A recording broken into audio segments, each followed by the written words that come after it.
and you stay right there. Don't pick them up and drop them back in. Just always just do the next right thing, and you stay right here. Perfectly pure. And the power of God is in you and is working in you. Always do the next right thing. You know, responsibility for results doesn't belong to you.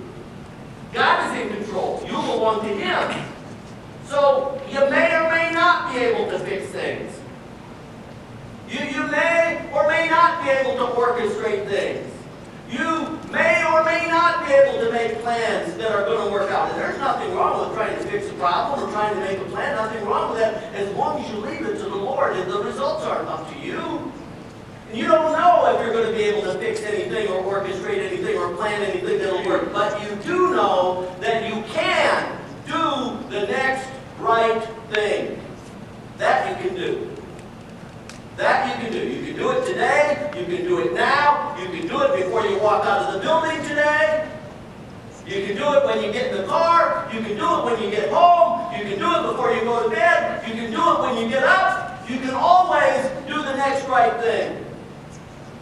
Second, be joyful always.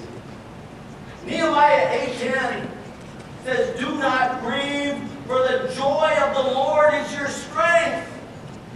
In fact, the Bible tells us to put on the joy of the Lord.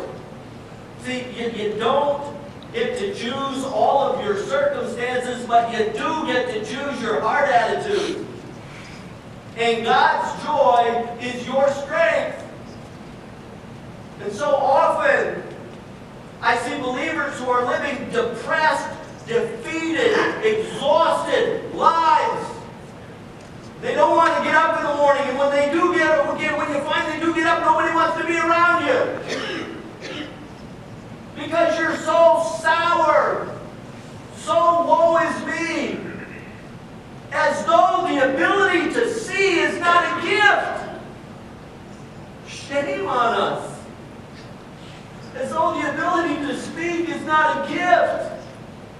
As though the ability to hear is not a gift. As though arms and legs that work is not a gift. And you're depressed? Oh my goodness. You need to grab hold of something and put it on. Doesn't matter what you feel like. You grab hold of the joy of the Lord. Lord, I need your joy, and you put it on. And you know what? When you put it on, what does that mean? Well, if you tell your kid put a smile on your face, what do you expect him to see? Put it on. When you put on the joy of the Lord, tell your face. Okay? So that other people know. Because what will happen is your heart attitude will change and your life will begin to change immediately. If you want to experience God's strength, you have to always do the next right thing. You have to be joyful always. 3, you have to pray continually. Now prayer is just the conversation of your spirit with God. It's not just asking for things. It's not just a wish list. Right? It's much more than that. Prayer is a heart connection that doesn't need to ever be broken.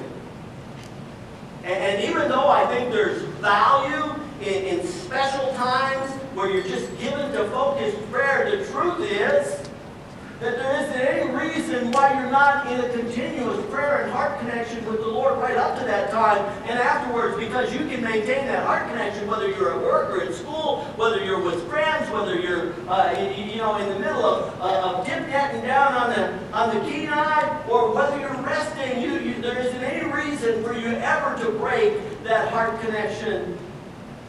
If you want to experience the power, the strength of God for living, for winning in this thing that is called life, you need to maintain that heart connection, pray continually. And 4th, you need to give thanks in all circumstances. You want to be strong, give thanks. Circumstances are nothing more than just the fabric, that weave our life together, right? It's just all of those different things. And weak faith, the kind that relies on human strength, weak faith is only ever happy and content when things are going my way. When when things are going the way that I want them to be. Weak faith is only ever thankful when I get what I want. But strong faith, the kind of faith that relies on God's strength, it gives thanks in all circumstances. You say, well, how can that be? Well, again, we just need to open our eyes. There's always something that we can be thankful for. We have a beautiful example of this from a man named Matthew Henry, who was born in the year 1662. And he was a Jesus-loving guy and just a great man of God. And one day he got robbed. And this is what he wrote in his journal. I'm so thankful he wrote it down, because I can just see the wheels in his head turning as he sat down with that quill pen and that ink bottle to write in his diary. He decided to write down things that he was thankful for. And so he wrote, "Let me be thankful, first, because I was never robbed before.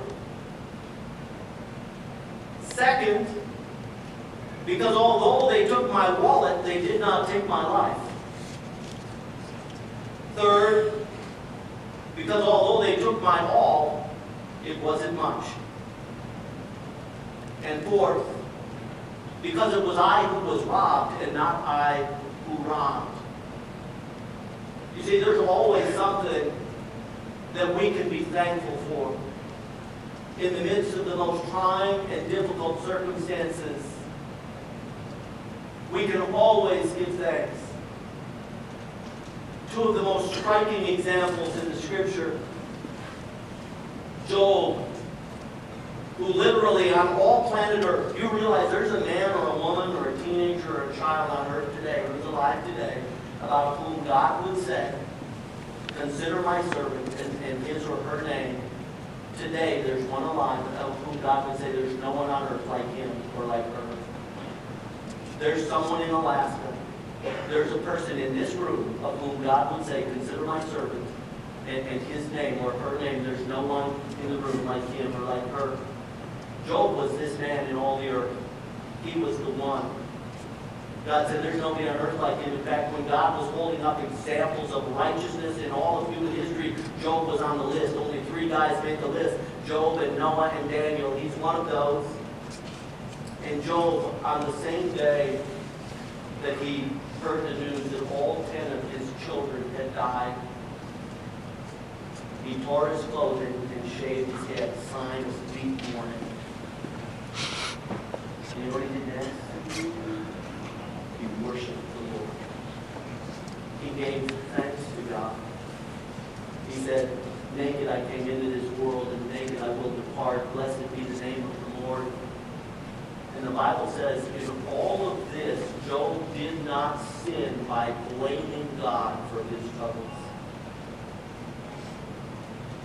Instead, he gave thanks. The second time in the Bible, we have King David, who literally stole the wife of one of his inner circle of friends, one of his bodyguards, one of these studs that surrounded him, stole his wife, and then sent him to the front lines of the battle and had the rest of the army withdraw so that he'd be killed, just so that he could keep his wife.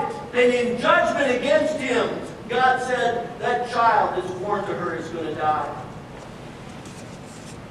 How do you like to be responsible for your child suffering and dying? David got down on the ground for 7 days. He prayed and he wept and he refused to eat. He said, "Lord, spare the child." God said no. And God took that child home and died. And David got up when he heard the news. And he put on clean clothes and he ate and he worshiped the Lord.